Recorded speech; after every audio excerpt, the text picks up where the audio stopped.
On today's episode, we're going to talk about competitive grieving. People who think or display that their grief is more important than somebody else's. Listen in. Let's talk about it. Let's talk about death, baby. Let's talk about grief and mourning. Is it argumental or existential? What's it mean to me? Let's talk about death. Hi, I'm Benny Capal, and I'm a funeral professional. And I'm Nicholas Capal, psychologist. Hey, Nick, let's talk about death. Let's do it. All right, Doc, we are going to talk about competitive grieving. We're going to talk about how people have this thought that their grief is more important or less important than anybody else. And they sometimes, in my opinion, in especially in the funeral home when I have my experience with them, they'll sometimes basically back people out of their own grief because, in their opinion, they don't understand. So it's like a narcissistic grief. Yeah, absolutely. Well, Like, my grief is better. I know better. I've gone through the ringer better. yes. And I think it comes with passion. I think it comes Interesting. with an actual passion for their experience.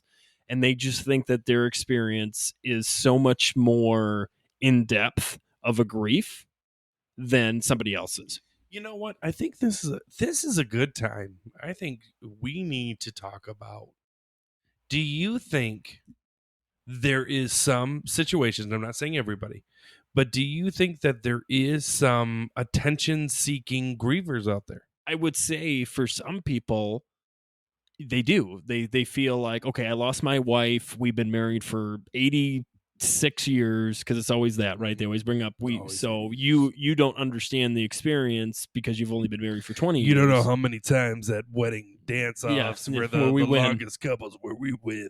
Well, and I think not only that, or like I lost a son to overdose or suicide or et cetera, that because it's such a traumatic experience, that's my grief is more important than yours. Like, you don't understand grief. Gotcha. Yep. So my thought to this is, and this is where I wanted to talk about this, Doc. This is why I brought this to the table. Grandma Mildred's table.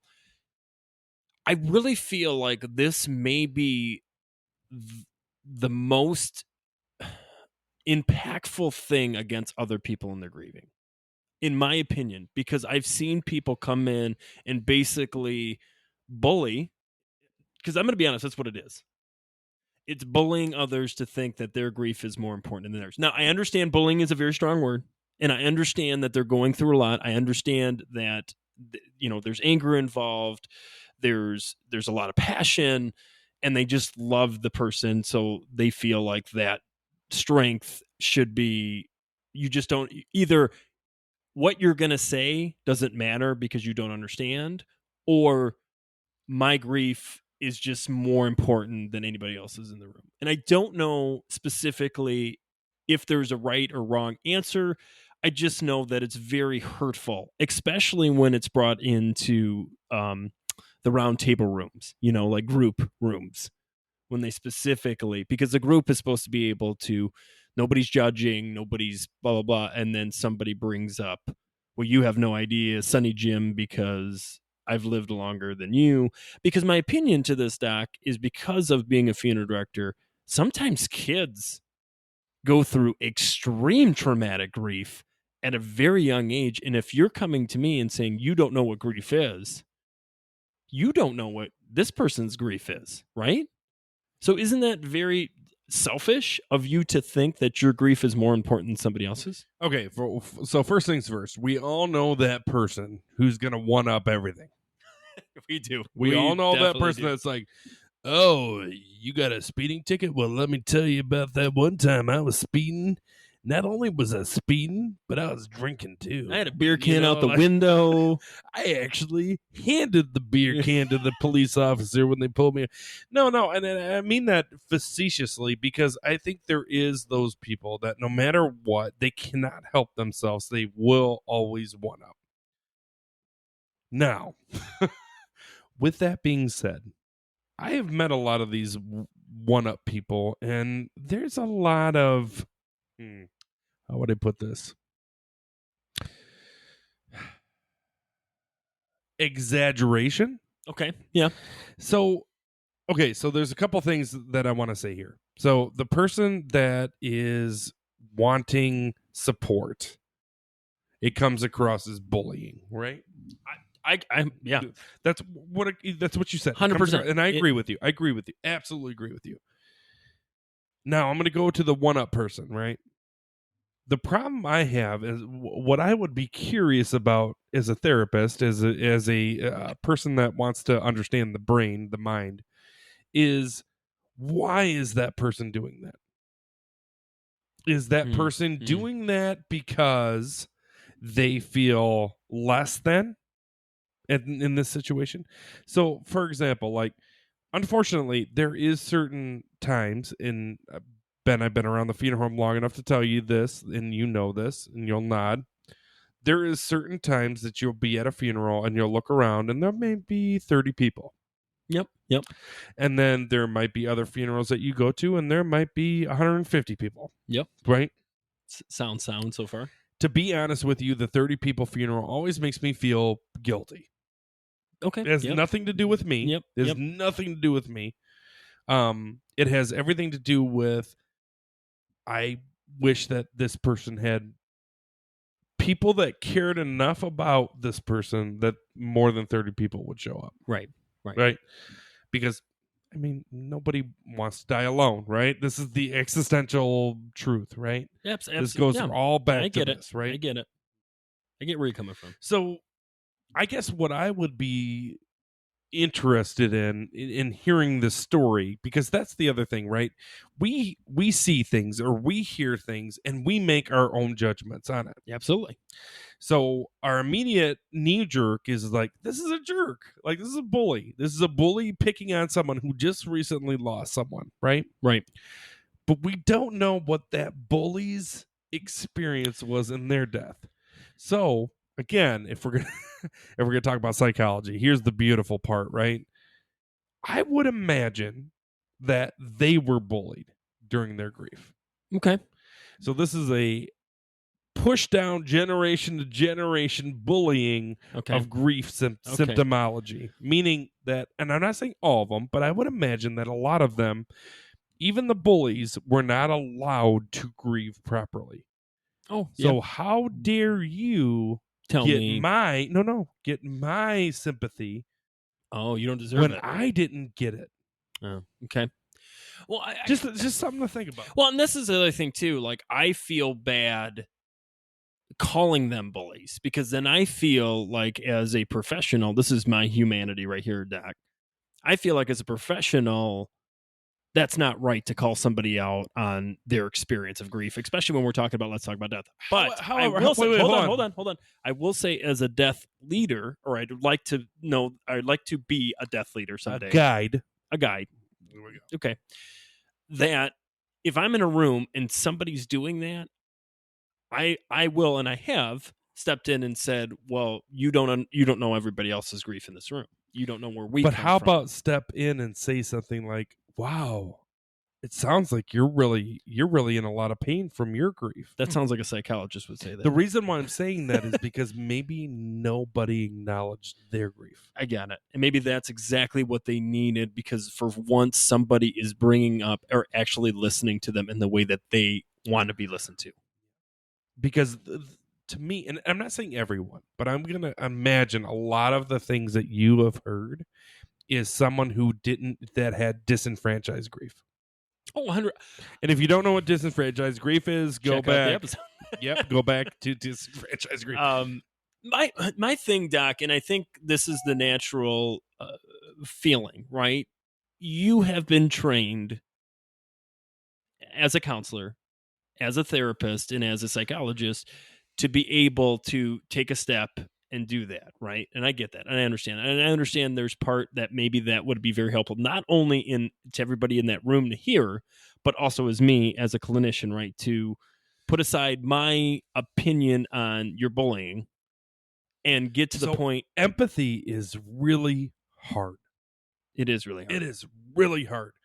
It's easier to be and apathetic. It all comes back down to that little word that I used in my dissertation called epohe. Yep.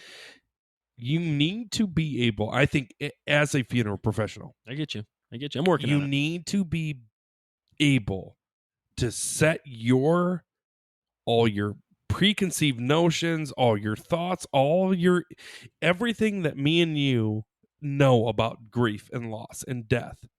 Every funeral you go to, you need to set that aside, because you are dealing with a different person Every time. You're dealing with a different family. You are dealing with a different circumstances, rich, poor, black, white, socioeconomical, religious, yeah, I get you. I non-religious. get you. Like, Yeah. there is so many Different, differences. yeah. Differences. But what's more important is that sometimes it's more important for you to just watch. People watching is so important, I think, for me, and I think maybe in your line of work too. Oh, absolutely. Because I think what I would be more curious about is watching that person, how they react the rest of the day. Like, are they that person? Are they that one-up person?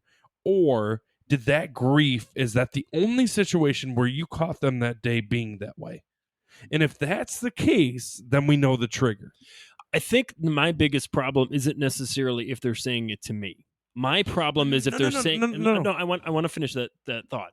My problem is when they're saying it in a room full of people, because my fear, and this is just me being human, is that they're going to take it, okay, well, if my grief doesn't matter, maybe I'm doing grief wrong.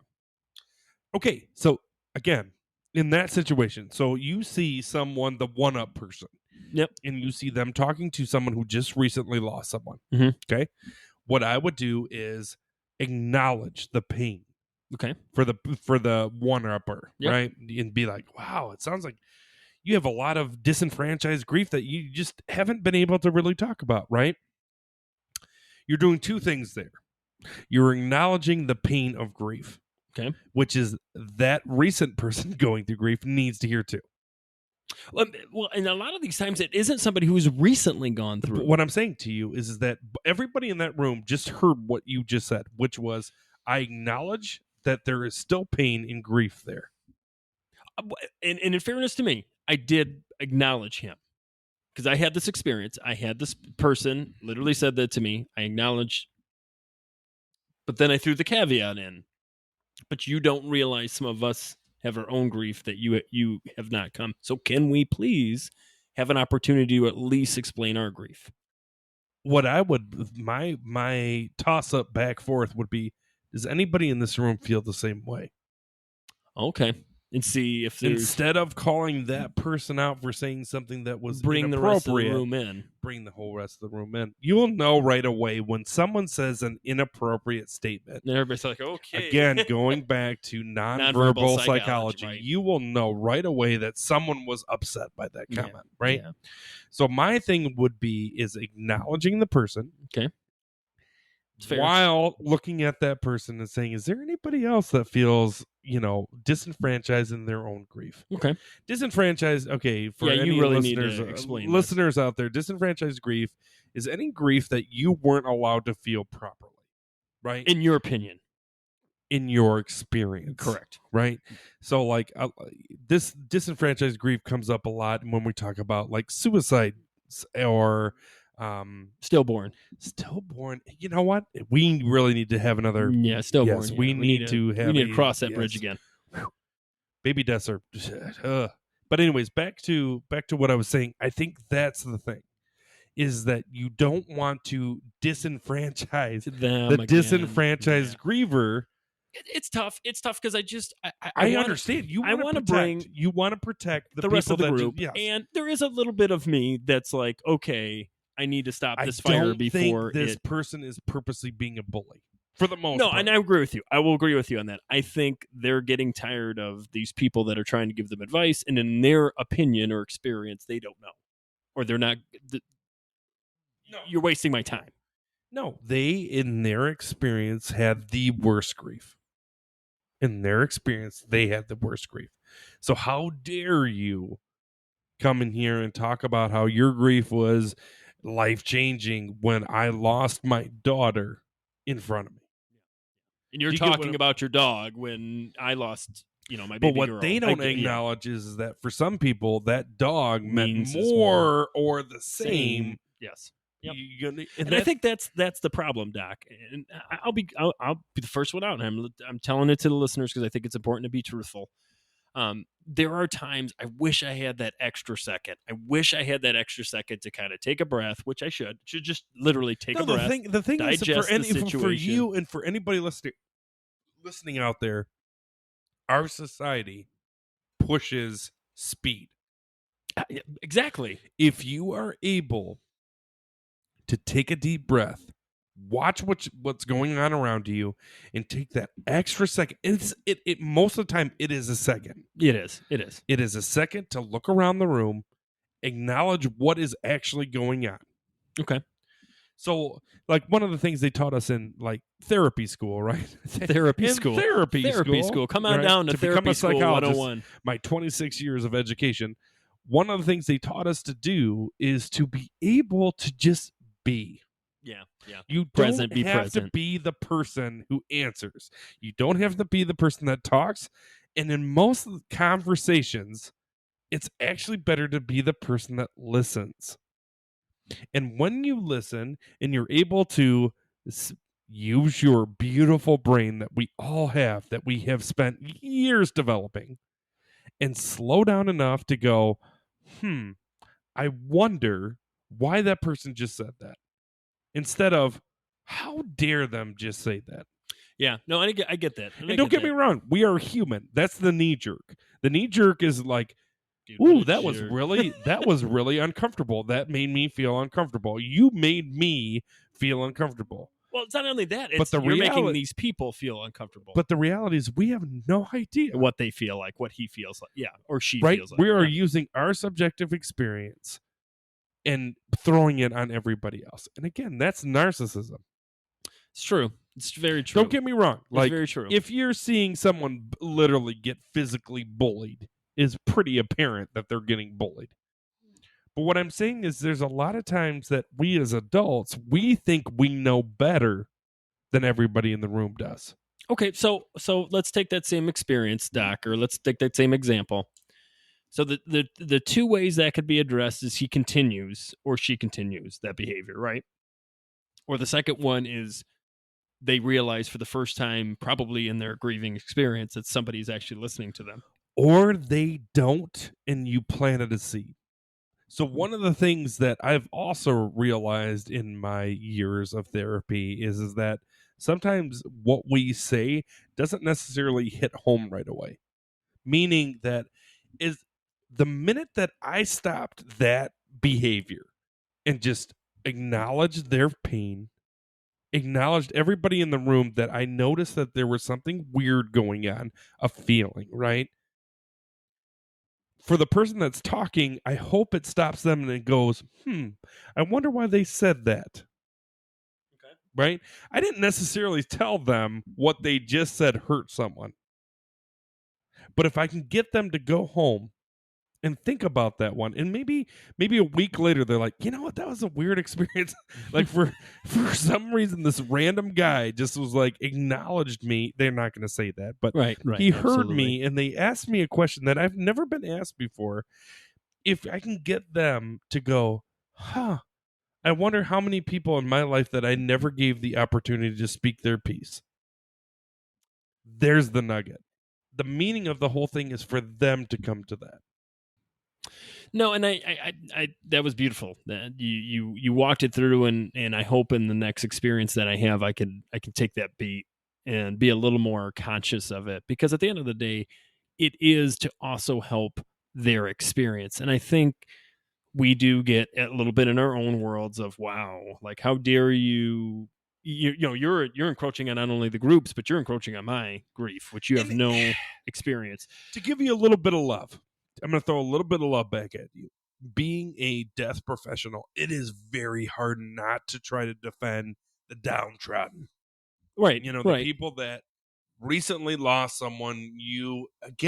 It's interesting. We as death professionals, we put judgments on death. Oh, 100% we do. And we sometimes could be the worst at it because it's just like everybody else, right? When you that'd be like a kid playing street ball and telling Michael Jordan that he's better at it. You know what I mean? And not necessarily that. It's just the idea of like giving them the floor, right? The idea is you're giving them, okay, you brought this up. There's obviously a reason. Explain yourself, and then be able to be like, okay, I hear you, but let's give somebody else an opportunity Let me throw this out there because everybody's had this experience. You ever gone to a restaurant and there is never. that kid, right? There's that kid that's screaming, yelling, punching their parents, running around. yeah. It's throwing spaghetti. To be honest with you, normally this is my child. But It you is have your that child. kid, right? And you think to yourself, you're like, why would they bring them in here? Why would they bring them in there? Mm-hmm.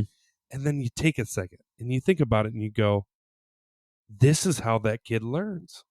Oh, well. If this kid never had this opportunity, how would he ever learn? Well, and you go a step further, Doc, and when you have children and then you go back to that restaurant, that experience, I'm happens, telling you you, go, been there, done that, no big deal. I'm telling you right now, it's usually my kid Yeah, that's well, running it's around under- throwing spaghetti it's- and doing things. And Absolutely, yelling but and, it is interesting how like it annoys you when you're younger, but then when you have children, you're like, oh, we get it. Let's be real. It still annoys you as an adult. But if you take a second Yeah. and take a step back and go, I was probably that kid one I was day. absolutely that kid. Mhm. And my kid's that kid. And my grandkid will be that kid. Right? Because ADHD is ADHD and it happens. I remember when you asked for a beer at the restaurant when you were like 12. And I got it. And no, I did not. I did You not did get not it. get it, Doc, Did but not get It it. was a great experience, though. But I think this is the beautiful part. We have to take that second. Just that second.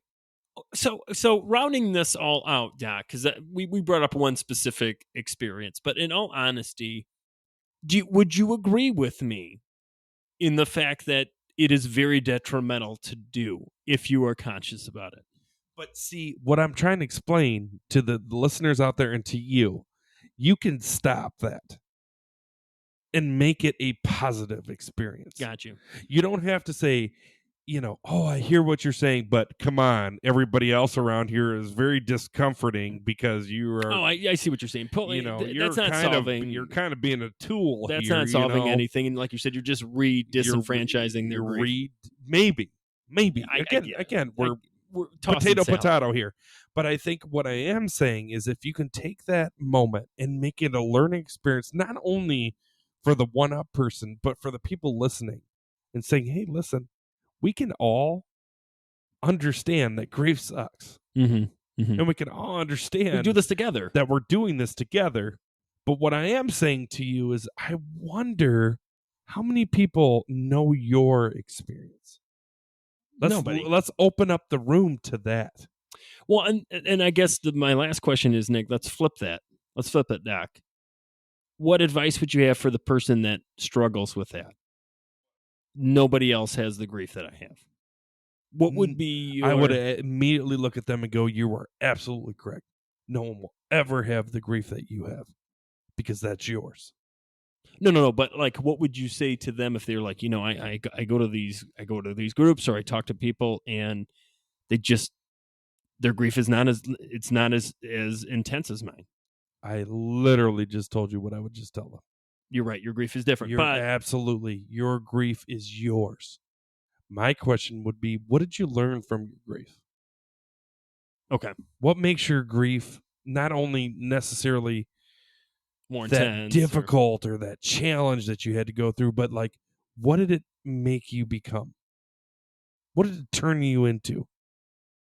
And if they're like, I don't know, I'd be like, wow, it's maybe something you need to think about. Mm-hmm. Again, It's planting the seeds, No, baby. I get it. Planting the I seeds. get it, but I can also see, and this is maybe this And is again, judge- they're maybe this is disgruntled. judgmental, but no matter what you say, you will never. Okay, so they're going to look at you and go, you don't know. You're right. I absolutely don't You know. should see the face. I absolutely don't know. But I do know how I feel in this room right now. Mm-hmm. And I do know I feel really uncomfortable Yeah. when you say that. So it must mean that what you're feeling is very painful. And maybe I can't feel that pain, but I have felt quite a bit of pain in my life. Well, I think this was an extremely good topic for all of us death professionals out there, and everybody who's in just going to groups, and we are there to support everybody's grief. So at the end of the day, a lot of this conversation is, and to be honest, Doc, it's personal. I feel like I was being attacked. Can I say something here? Yeah, absolutely. And for everybody out there who may or may not know that they're the one-up person, I will speak this truth to you. Why is your grief more than anybody else's? What makes your death more important than anybody else's? And I would really, really, really, really love that email. Because at that point, if you truly feel that, it must be super isolating and you must feel super alone. And I would love to be that one person that would hear you out. So continue. And with that, Doc, I think we should go on to the Q&A. Q&A, everyone loves that Q&A. Q&A, gotta get me that Q&A. Q&A, baby. All right, here we go, baby boy. Benny Boy, Texas. Oh, Texas today. I know, we were Everything's going Texas. bigger. Well, the title is Dead X / How to Grieve? Question mark. 2 question marks. It's doubler. Here we go. My ex died a few days ago. I have a new partner and I love them dearly, but I'm crushed about my ex passing away. It was horrific circumstances. I don't feel like I can grieve, or I'm not entitled to grieve because they weren't my partner anymore. We broke up over 2 years ago. My mind is just consumed with their passing. I feel guilty for still loving and caring about them, and even more guilty for hiding my pain and guilt if I show it around my new partner. Do you guys have any advice on how to deal with this? Benny, I'm going to let you go rock this one first. Okay, so let me just paraphrase this because I want to make sure. So this person had an ex. They weren't together anymore. The ex died. They were with a new person while the ex died. They're guilty because they were still having feelings for their ex that died, but also feeling guilty that they weren't telling their new partner about the ex and the death. And I think that's what I got from that. My first thought is this is incredibly normal. Not trying to say that this. It's normal to be guilty about. Like, it's normal to feel that way. If you're going to be with somebody, especially if you're with them for a very impactful time. I'm not saying like a length. I'm saying like just the impactful time it is that you're with somebody. Just because you're not with them anymore doesn't mean you don't love them. It doesn't mean that you don't have still feelings or experiences that you won't have with somebody else, right? Sometimes they always say that, right? If you really love something, sometimes you got to let it go. It's just not in the cards. So that makes complete sense. First, I want to say I'm sorry for your ex's loss. That we all have partnerships and friendships that don't last, and it doesn't, like I said, even if it was on bad terms, doesn't necessarily mean you don't still hold feelings. So I can understand that. I can also understand, so you're with somebody new, it's probably a shock to find out that your ex passed away or died, depending on especially the experience of that, or in your opinion, the shock of that. My thing is, I don't think you're alone in this. There's a lot of people that struggle with ex relationships, and especially when death comes, because that's finite, right? There's possibly not closure being offered in that situation as well. I would challenge, being a funeral professional, I would challenge you to open that conversation with your new partner.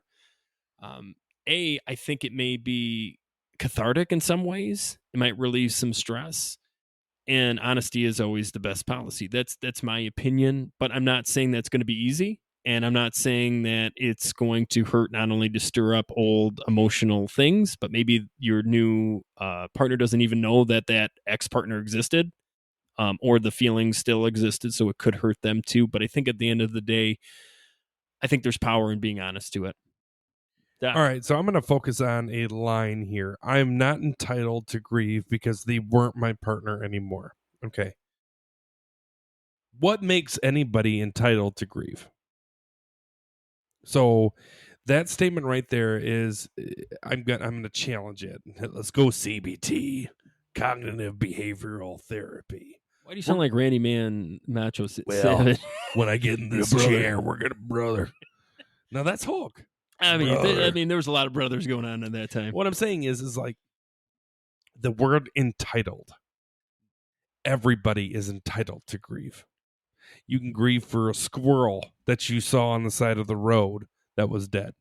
You can grieve for the changing of the weather or a tree that you love, right? That was abruptly, because this is real. There was a tree that was abruptly taken from my childhood. I don't know why it meant so much to me, but it did. Grief is not something you're entitled to. It's something that we all have. With that being said, when it comes to this idea of having a relationship with someone, and let's be honest, this is an intimate relationship because you were with them. It's an ex. So especially if there was intimacy involved, right?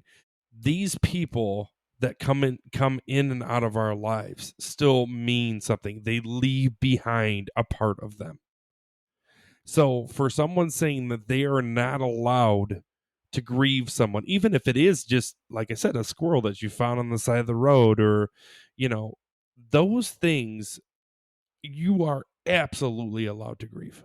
Now, with that being said, we're talking about dynamics here. You are with someone else.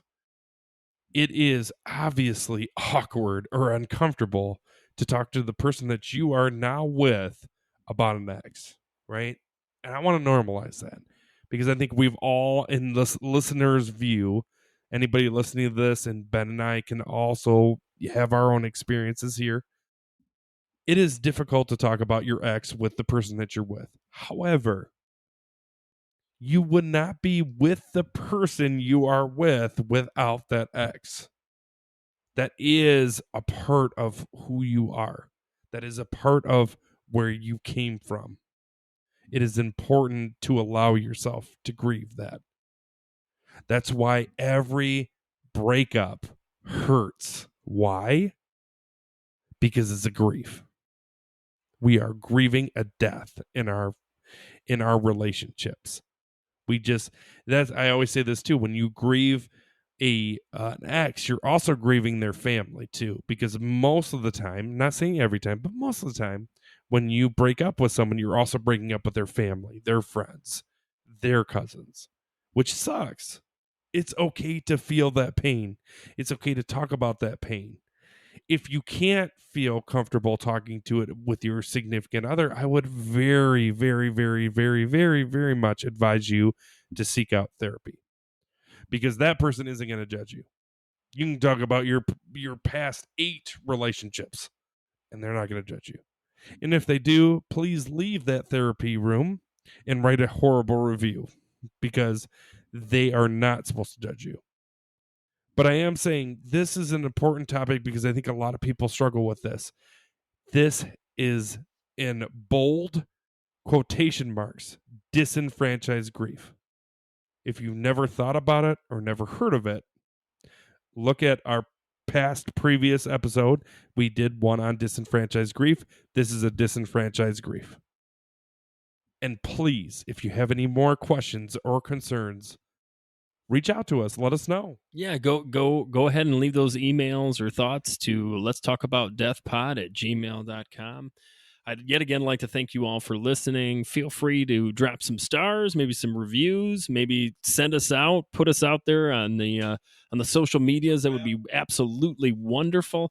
And I want to say the very special people at GriefWorks have given you as listeners an opportunity to get 15% off their wonderful app that has a lot on their resources that may help you through grief or may help somebody that you know.